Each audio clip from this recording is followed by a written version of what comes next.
Hi guys, आपका स्वागत है आपके अपने चैनल फैक्ट्स प्लैनेट में। आज हम बात करेंगे ब्रेन ट्यूमर के बारे में, जो कि एक गंभीर बीमारी है।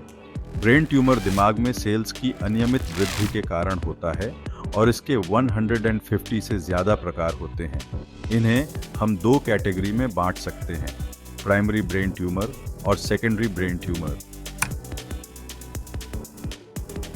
प्राइमरी ब्रेन ट्यूमर, सबसे पहले बात करते हैं प्राइमरी ब्रेन ट्यूमर। ये ट्यूमर सीधे दिमाग के अंदर ही उत्पन्न होते हैं। ये दिमाग की सेल्स, दिमाग की झिल्लियां, नसों या ग्रंथियों से बनते हैं। इसका मतलब है कि ये ट्यूमर दिमाग के अंदर से ही प्रोड्यूस होते हैं। सेकेंडरी ब्रेन ट्यूमर, अब बात करते हैं सेकेंडरी ब्रेन ट्यूमर की। ये दूसरे अंगों जैसे ब्रेस्ट या फेफड़ों के कैंसर सेल्स के दिमाग तक फैलने के कारण होते हैं। सेकेंडरी ब्रेन ट्यूमर को मेटास्टेटिक ब्रेन ट्यूमर भी कहा जाता है और ये प्राइमरी ट्यूमर की तुलना में ज़्यादा आम होते हैं। ब्रेन ट्यूमर के लक्षण अलग अलग हो सकते हैं, लेकिन कुछ सामान्य लक्षण हैं। नियमित सिर दर्द, जो सुबह के समय ज़्यादा होता है। चेहरे और पैरन का सुन्न होना या झुनझुनी आना, जो अक्सर एक तरफ होता है। फिट्स आना या शरीर के किसी हिस्से में कमजोरी, जैसे हाथ या पैरों का धीरे धीरे पैरालिसिस होना।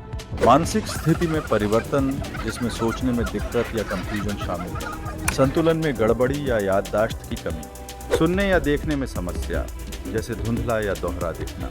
कुछ ट्यूमर धीरे धीरे बढ़ते हैं और कभी कोई लक्षण नहीं दिखाते, जब तक कि वे बड़े न हो जाएं। ब्रेन ट्यूमर के कारण, प्राइमरी ब्रेन ट्यूमर का सही कारण अभी तक पता नहीं चल पाया है, लेकिन ऐसा माना जाता है कि दिमाग की सेल्स जब अनियमित रूप से बढ़ती हैं, तब ट्यूमर का निर्माण होता है।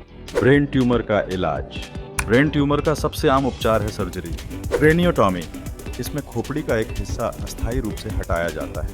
न्यूरोएंडोस्कोपी, जिसमें एंडोस्कोप का उपयोग करके ट्यूमर को हटाया जाता है। लेजर एब्लेशन, लेजर से सेल्स को नष्ट करना। रेडिएशन थेरेपी और कीमोथेरेपी, ये थेरेपी ट्यूमर को छोटा करने, उसकी वृद्धि को धीमा करने और उसे दोबारा आने से रोकने में मदद करती है।